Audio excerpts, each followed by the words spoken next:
Alita Battle Angel has its first significant drop at the Blu-ray market, falling 68% in its fourth week out, the most recent week of data we have. In this video, I show you how that's not unprecedented, how the numbers can bounce back, and why I think this might actually happen once we get the week 5 numbers. We also show you how it continues to track with comparable movies and the predictions going forward. We also give you a look at an Alita Battle Angel Limited Collector's Edition unboxing and try to answer the question definitively of whether these Certificate of Authenticity signatures are real. The doctor is in.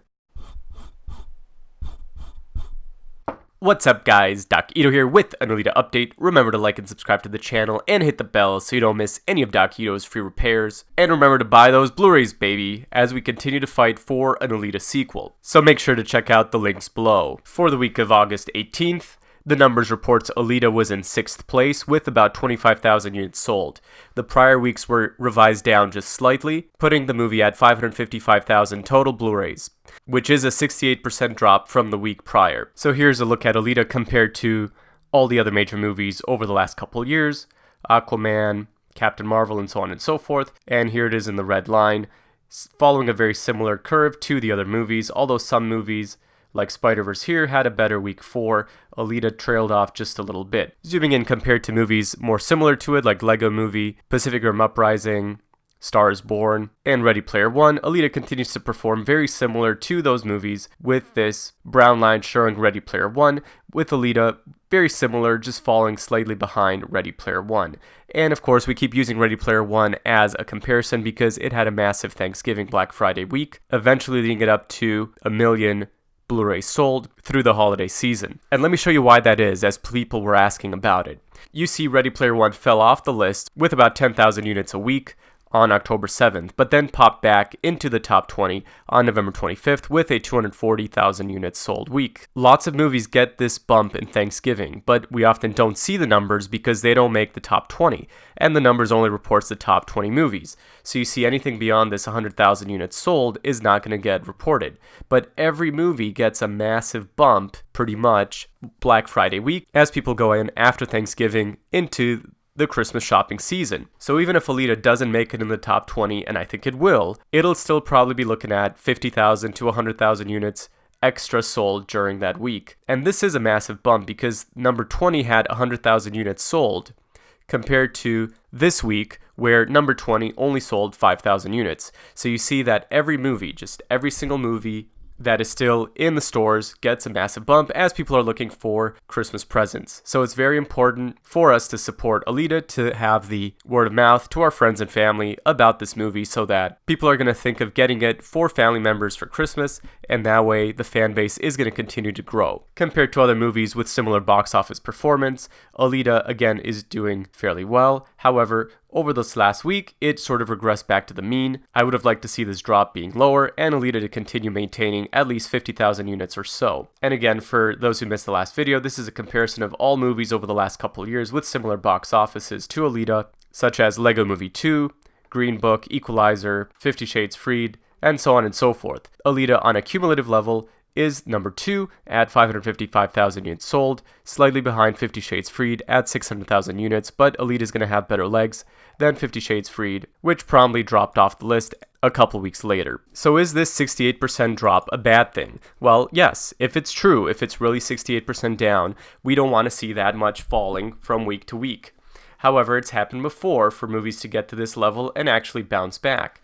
If you look at Aquaman, yes, it sold much more than Alita, but in its 6th week, it had a 59% drop to 28,000 units and then bounced back to 60,000 the following week, going back to 14,000 and going back up to 45,000. So for a movie that has pretty good legs, it'll fluctuate up and down, and it's not unprecedented for it to bounce back up. Here's Captain Marvel, 24,000 units again, and then going back up to 50, 60, 70,000 units a week. Spider-Man Into the Spider-Verse fell to 13,000 units, and then again, with reasonable legs, went back up to 16, 27, 44, 39, 36 week by week. Now, I think the same thing's going to happen to Alita, because while Alita was behind Shazam, 6th place versus 3rd place on August 17th on Media Play news data, same as reported here on the numbers with Shazam in front of Alita.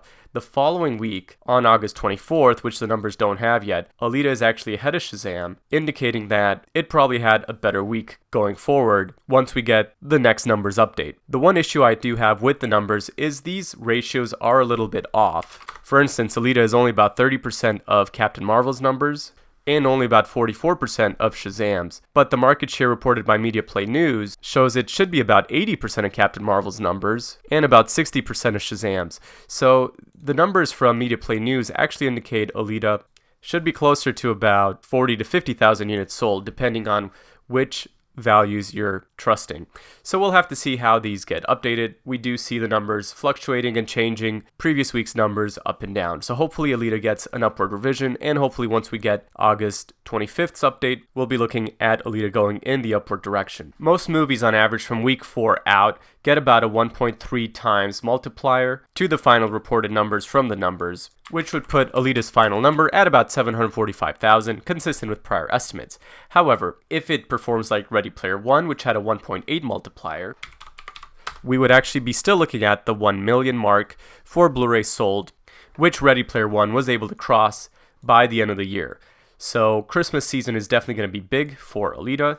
We definitely want to see it back in the top 20 on the numbers. That would mean that it's getting the legs that we're hoping it has, helping it cross the threshold of about 30 million in home video sales. And of course, all of these numbers are in the United States market. The movie is not out everywhere overseas yet, and it's very difficult to find numbers overseas. I've had some questions about why I'm not covering the DVD numbers quite as closely.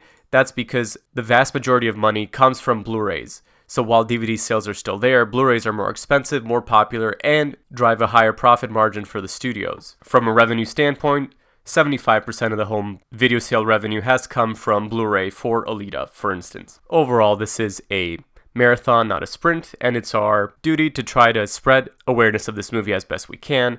If you look at the numbers, it's still part of the top trending movies, which is great, especially since the movie has been out for quite some time, and every other movie on this list is one that is still in theaters or just recently came out, like Endgame. So we'll keep following the numbers and keep you updated. Now, while I did an unboxing video for the Steelbook and Walmart editions, I kept my limited collector edition sealed, so I've got no unboxing video. Raiders of the Lost Flicks, however, online did an unboxing video, and I think this was probably one of the best ones out there.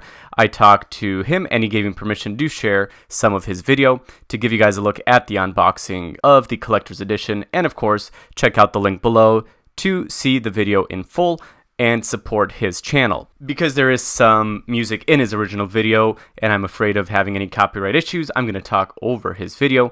So you can see the front of the box is pretty nice, and when you flip it over on the back, there is a paper that you can peel off, revealing a nice scene of the Kansas bar. Opening up the collector's edition reveals the inside contents, and as you pull it out, the first thing you see here is the art book, which is a smaller version of the official art book that was also sold. And here is the certificate of authenticity. The author of the video thought that these are legitimate signatures, but I'll show you what we have found about the signatures, which throws doubt into whether they are actually real. But the quality of the certificate is definitely nice. Included with the collector's edition is also an art print. There are several versions of this, which has a little bit of a stand to it too, so you can sit this up on your desk or wherever you'd wish, which is definitely pretty cool. Here's a look at some of the different art prints from Twitter, because there are various ones out there, with Alita in Gruishka's world and walking around Iron City. Here's one with the church and her biking with Hugo. This is the image we just looked at from this unboxing video. Here's her playing motorball, and on the ship finding the Berserker body, and one more look at the prior art print we just saw. So it seems that there's a few different copies floating around, and it all depends on what you get. And thank you to FKN3 on Twitter for putting all of this together. And here's a quick look at the art book, Alita art book, which is excerpts from the full art book that you could buy separately, which is definitely neat. Maybe I'll do a flip through of the art book. I have it sitting here, and I never actually did a video on it, but maybe one of these days I'll get around to doing it. So those are the add-ons, and then of course there's the 4K UHD Blu-ray 3D version of the movie. So overall, this is a nice package. There was some discussion about whether it's worth $200. I think it really depends based on how much passion there is for it. So it's definitely worth it to support the movie. Only 1,000 of these were made, and it did sell out at Amazon, selling all the versions, which is definitely good news, showing the passion for the movie. If the signatures were real, then for sure it would be valuable at that level, but I think they're actually not real, and I'll show you that in 1 second. And of course, it's available for higher prices on eBay and the third-party markets. But as Hunter Warrior 26651 pointed out, the signatures seem to be identical. These are 2 pics from 2 other fans. And I did line these up to flip back and forth. And if you look at Robert Rodriguez's signature on the right side of the screen, it looks completely identical from one version to the other. John Landau's signature, again, looks to me exactly the same. And James Cameron's signature here on the left side of the screen also looks to be the same. Of course, the image orientation is a little bit different, so it's hard to compare the two directly. But to me, I think they're just prints. I don't think they're actually real signatures. And as I said on Twitter, James Cameron did not have 14 hours to finish a Blu-ray, which would have made millions. He is not going to spend and hand sign 1,000 different cards for autographs. I was still glad this edition existed and for all the work everyone did in getting this movie out. And of course, we're continuing to support the movie because we do not stand by in the presence of evil. And I'll try to get some coverage of Amazon's Undone series with Rosa Salazar, which is coming out later this week. And we're all excited to see what Rosa Salazar has in stock for us. So y'all have a great day, God bless, and we'll talk to you soon. Doc out.